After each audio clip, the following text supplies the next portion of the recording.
Good day, folks. Thanks for joining with Finding One for Our Son here on Madison 365. I am Matthew Browngan, your host. You can find us on Spotify, Stitcher, YouTube, and Apple Podcasts. Indeed. Hit subscribe.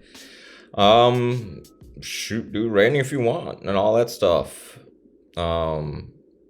I guess some things happened since last week. I don't know. I couldn't tell you. No. It has been a relief. I slept last night. Slept. And I'm sure a lot of us did too. Whew. Man, I haven't slept in years. In years. As this presidency wore on, as the pandemic wore on, and it's still going on, folks. Let's not lose sight of that. There's a lot of stress, and it's like a friend said, is like an onion peeling away.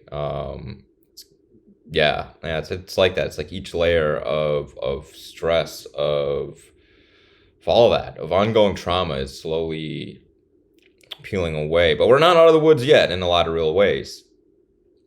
Maybe that's a cast for next week about how we're not out of the woods. This is more of, election special for lack of a better word, on what went down and what we can glean from it and try and understand about what happened and why it happened. For one, Joe Biden won. The Senate's still up in the air. The House is still Democratic, but it looks like they lost seats. And these actually look to be, and that's the interesting part, these seats look to have been lost in some of the predominantly white suburbs that they gained in 2018. Now, these moderates are loving to blame progressives and the left, and they're defund the Medicare for all while ignoring a few different things. But we're going to work through this. So let's start working through this. First, I want to put a big asterisk against a lot of these things. Exit polls are notoriously bad, so I'm not going to be fully referencing exit polls, but more so kind of taking in the holistic results of these happenings than anything. And particularly this year, exit polls are going to be harder to tell. CNN didn't give a great breakdown on percentages and this, that, and the third. They said they took did some over the phone surveys for those that voted by mail and same for those, and then did those that voted in person. But first, again, exit polls are notoriously unreliable, and two, again, we don't know, the numbers and the split on the CNN exit polls between in-person and vote by mail. We're going to have to wait until the final numbers to come in to really dig deep on those and to understand some of these so-called demographic shifts we see might be less or more or different depending on geography than what we know. Right, so that's kind of the biggest first part that we have to really understand. It's a little bit too early. But let's work some of this. One of the big things that came out was Biden allegedly lost ground in black voters and Latino voters, particularly black men. He won 8 in 10 black male voters, which was a little bit below what Clinton won and definitely below what Obama won. And he saw a little bit of a rise in black women voters too. But when we look at the historical context of the last 30 or so years, that's well within the historical voting demographics for black males and how it splits between Democrats and Republicans. You could say they lost ground. I believe a better perspective, a better way to think about this, and particularly as we really look at the Obama coalition, was that Obama was much more of a singular political entity than I think that we're giving him credit for. Regardless of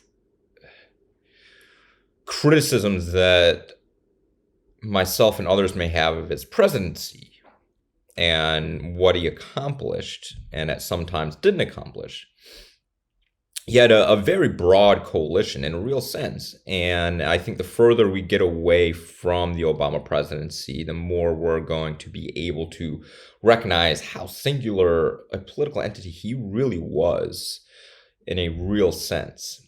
And so that's real. Like he pushed turnout up amongst youth, up amongst people of color, Black folks, and brought together a very broad coalition. It's very, very hard to do. And this, as we saw with Clinton and Biden, it's not an easy thing to do. So we put a lot of what he was able to do as a singular entity as demographic shifts or this, that, and or even on the Democratic Party. Well, it seems the further we get away from it, that it's much more him being a singular political entity. And when we think of brown votes, well, let's kind of back up a little bit here first. The vast majority of people of color support Democrats. Democrats wouldn't be able to win without people of color. Yet Democrats over the last few cycles have been obsessed with selecting and swaying these suburban white voters, at times at the expense of Black people and people of color. And I'll dig into that in a little bit. And we see some of this and how, again, some of these exit polls, big asterisks, seem to have Biden seems to have lost ground amongst, depending on where you look, and again, we'll get to that, in Latino voters particularly. Well, one, like, I think the first thing that we need to understand is the appeal to these suburban white voters didn't work. And if it worked, we would have seen a flip in these House or maintaining some of these House seats. So that's the first thing that we need to realize. All right, it's not saying you ignore those voters, but you don't center them. And it seems that the centering of them has had an interesting effect. Another thing that we need to realize is that we are not asking why so many people voted for Trump in the first place. Again, the Democratic Party is the only truly multicultural party. Some of these gains that Trump made, one, we have to recognize Trump is a singular political entity. Two, it was on the back of centering white voters. And three, Dems are still a multicultural. They don't win without people of color. Republicans can't win people of color. And that's not saying none vote for them. And that's the thing, is we're viewing Black and brown votes, one, as a monolith without looking at the diversity of things. And that's also not to say there's also a strange aspect of whiteness in here, where whiteness is a currency.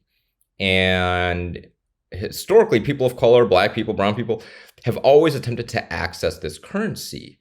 By supporting whiteness and white supremacy, they gain a certain currency into themselves, a certain political currency, and various different ways. And actually how whiteness evolves, the embracing of anti-Blackness historically has been how people have become white. The Irish, the Polish, Italians, when they first came to America, weren't considered white. But by embracing anti-Blackness and white supremacy in this country, they're able to become white. And we see this with particularly white Cubans, who are white. But we also see this a bit with some aspects of brown vote and Asian American votes, again, which aren't monolithic in a lot of real sense. So whiteness is a currency. We also know winning against an incumbent president is ridiculously difficult. It is beyond difficult. On top of that, there's massive voter suppression campaigns going on. So, just that fight against that in and of itself is hard. People in general are going to, have an easier time supporting an incumbent, regardless of all the extenuating circumstances. Incumbents have a lot of strength. We got to recognize that. And actually, the Sunrise and Justice Dems analysis found that vote share for House Democrats actually declined in swing districts as candidates moved to the right. Sunrise and Justice Dems analysis found that vote share for House Democrats actually declined in swing states. All right. And so progressives aren't to blame for moderate losses. This doesn't also square with certain aspects of how fight for, $15 minimum wage went in Florida, even though Biden lost. Pot legalization won across and states was up for. Medicare for all is supported by the vast majority of this nation. And actually, you could do this work on class rhetoric that also includes racial, gender, and sexuality and ethnic elements. These things are not mutually exclusive. In fact, in many cities and working class jobs are some of the least white male jobs. Working class values and policies and targeting cannot be at the exclusion of those who most often fill this work. Working class is more than just steel workers and coal workers, whose jobs are leaving by the minute for a variety of different reasons. And automation is actually at the lower end of those reasons. You're talking about, technology changes, market changes, as well as, jobs just going across seas. So we need to expand our definition of working class. Talking about those that are cleaning our buildings, running, doing big laundry aspects of things, are service workers in a real sense.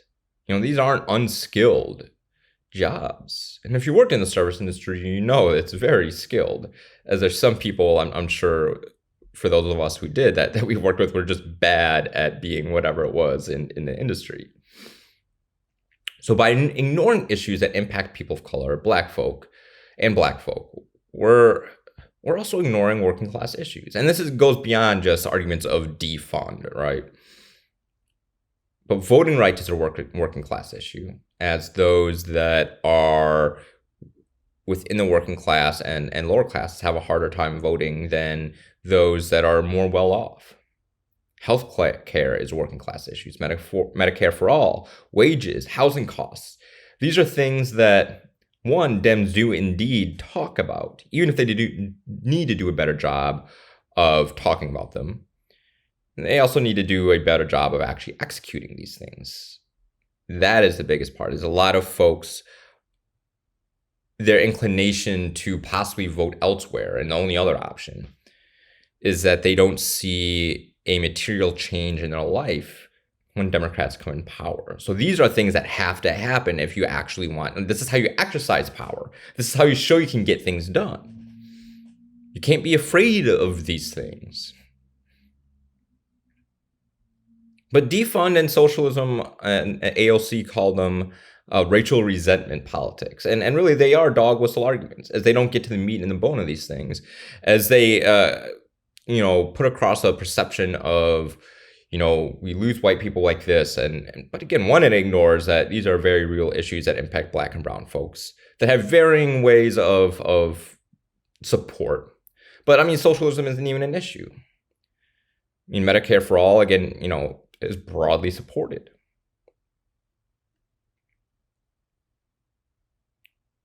We also know that Biden has had issues in connecting with particularly Latino voters, particularly this election cycle. We saw this in the primary with Bernie, who had a load of support among Latino supporters during the primary. And that's actually what kept him competitive in a lot of real ways. We know Dems have a lot of work to do with Latino voters, but at the same time, we have to recognize that Dems still won Latino voters. The GOP didn't. And it's also a wide descriptor of massively diverse demographics that also includes black people. You can be Afro-Latino, brown people, and white people in racial terms. It's diverse ethnically and with national backgrounds. So we cannot treat Latino voters as one large cultural monolith. There's a very real difference between Puerto Ricans and Cubans, and particularly white Cubans and Puerto Ricans themselves. And within Puerto Rico, you can be black and Puerto Rican, can be white and Puerto Rican, right? Can be brown and Puerto. So this is not, monolithic in a real sense. And Puerto Ricans in Florida actually turned out for Biden at a similar rate that white Cubans voted for Trump. It's just that there's more white Cubans in Florida, big surprise, than Trump. So who won this? Well, and really, what was the difference in some of these key states? Black and brown organizers and indigenous nations.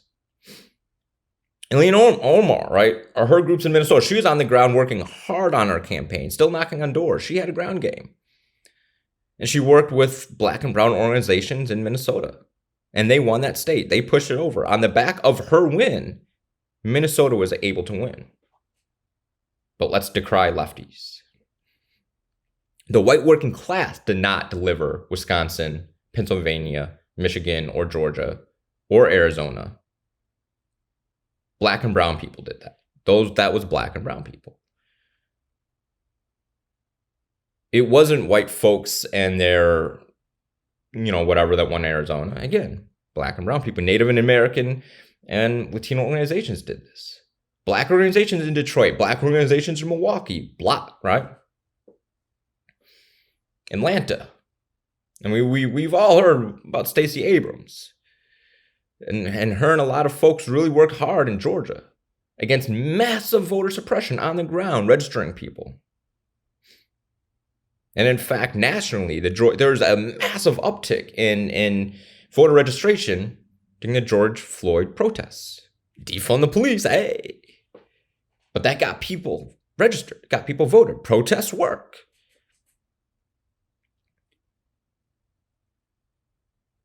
All right. Black Lives Matter in Georgia had a plus 13 favorability rating. In Georgia, plus 13. Black Lives Matter didn't hurt winning Georgia. It helped winning Georgia.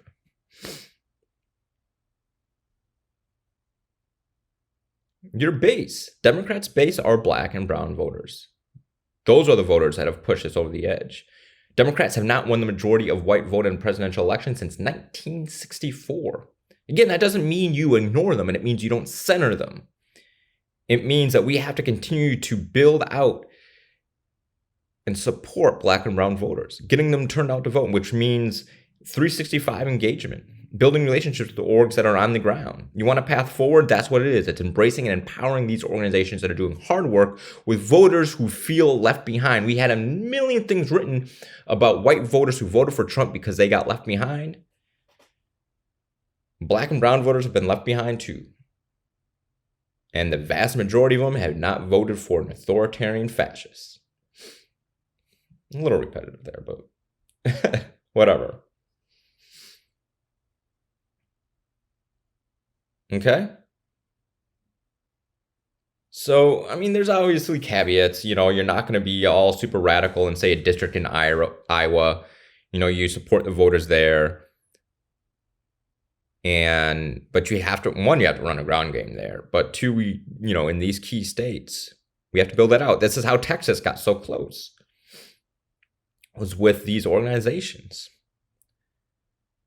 This is how we turn those states, by investing in these infrastructures, not Project Lincoln, but voter turnout and engagement infrastructure. And particularly organizations that are predominantly run by black and brown folks, and a lot of times black and brown women doing the work. So what of the Republicans, though? What of the Republicans?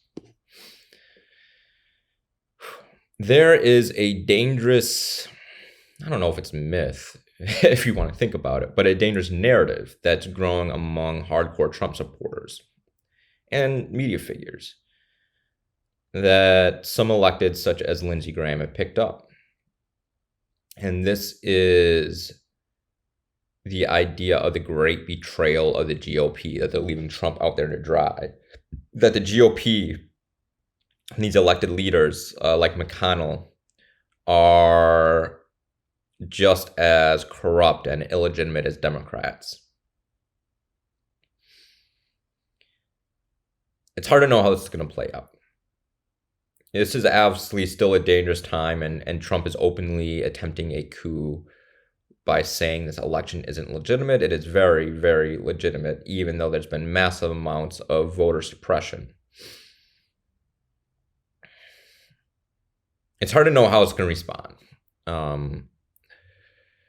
What we know about the worldview and framing of the GOP is something that George Lakoff calls the authoritarian father, where you listen to authority because they are authority. You follow authority because they are authority. Now, the question is if they are going to continue to see GOP leadership and McConnell as the authority father figures and fall in line behind them and practice their softer brand of Trump's racism, right? The GOP is the white nationalist party. That's who they are through and throughout. Trumpism is an evolution of the politics that they've been practicing over the last 30, 40 years. But are these folks going to fall in line? And what happens if they don't? Are they going to attempt another takeover or to continue to take over the GOP? The Tea Party has fully basically taken over the GOP. That was an evolution of that. Trumpism is an evolution of the Tea Party. Are these folks going to fall in line? And what happens if they don't? And that creates a potential split within the GOP. Are they going to split off from the GOP? I don't know. It's hard to do third party politics these days. But these folks feel betrayed, and it's a cult-like following, which creates a very unpredictable situation and quite honestly a tinderbox. These are well-armed, angry folks who feel betrayed, that live in an alternate reality. That's a dangerous combination. And we'll have to wait and see what happens, but it's something that we need to keep an eye on, as these folks have already not just threatened, but accosted violence. People have died already. But whatever you do, don't stop organizing or fighting. We can't let this myth of progressivism ruined this election. It didn't ruin the election. It saved the election. And it's not to say that there aren't a lot of, Stacey Abrams is pretty moderate in a real sense, but she practiced progressive organizing and and she decided that progressives and those to the left of her weren't her enemy, but those also to be embraced and part of those to be engaged in Georgia. And that is the difference, is you don't treat if you're more moderate, don't treat the left as your enemy. It doesn't mean you have to support everything, but also means that you don't bash the left. It doesn't mean you don't openly, go openly out there and bash organizers for defund the police. Even if you don't agree with it, that's fine. So don't support it. Say, hey, that's not me. But these are the police reforms that I do agree with. I be like, hey, I respect these folks and what they're fighting for. We don't see eye to eye on the path forward, but they are allies in this fight. But this is what I offer. You don't have to attack the left. The left isn't, AOC said the left isn't your enemy. It's not. It's really not. We're fighting and at times fighting you to push hard for things. And I suppose some aspects of the left might view moderates as the enemy. I suppose it depends on how you look at it.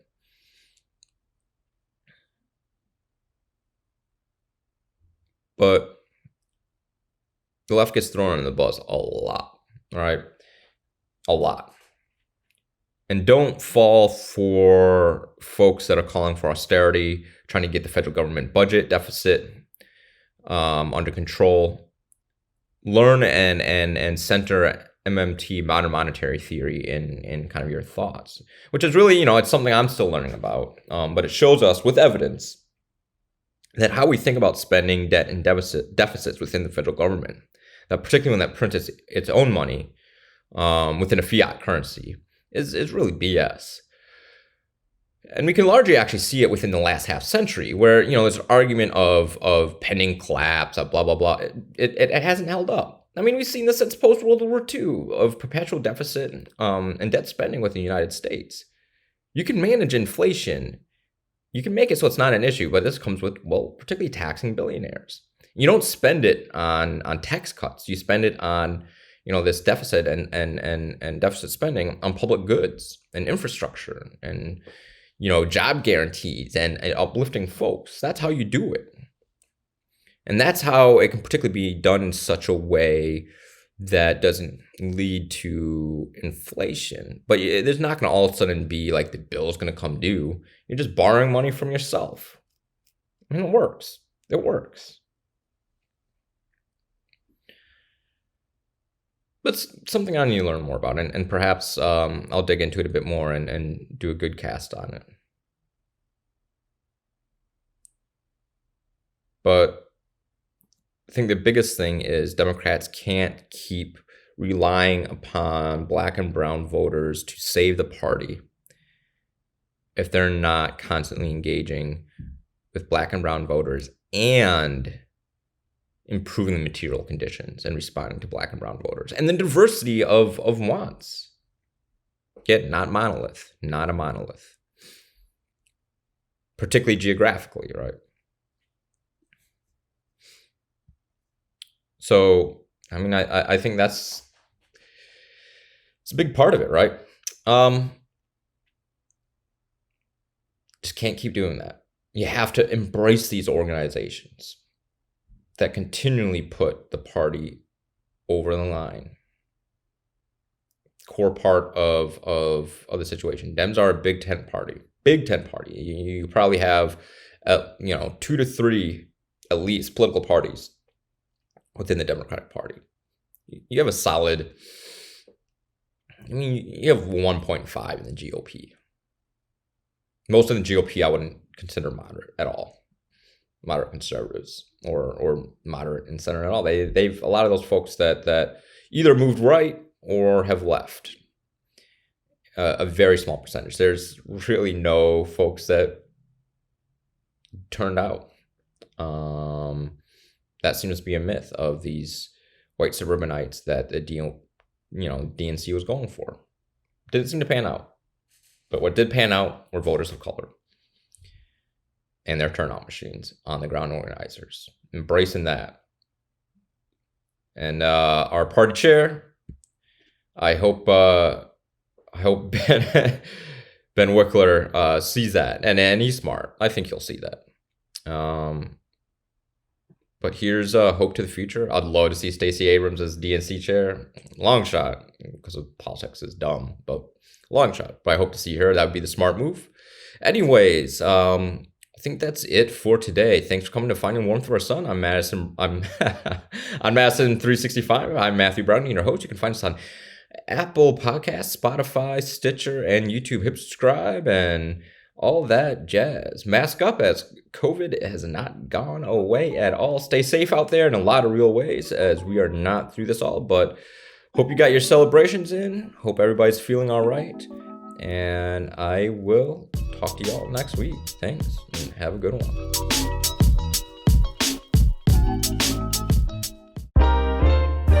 This is 365 Media.